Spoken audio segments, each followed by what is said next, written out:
Gomez, pamangkin ni Doña Victorina. Mayaman, maganda, talagang kahali-halina. Taglay kong kariktan ay pumupuka ng mata.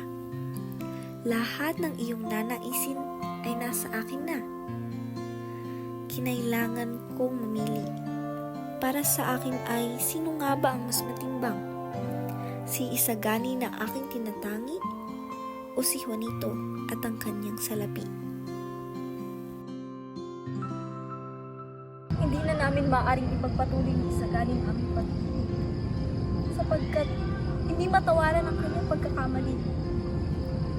Siya'y nagkasala, siya'y nabilanggo, at hindi ko kayang umibig sa isang lalaki na mali ang pagkakakilala sa kanyang lipunan at sinisisi ang lahat.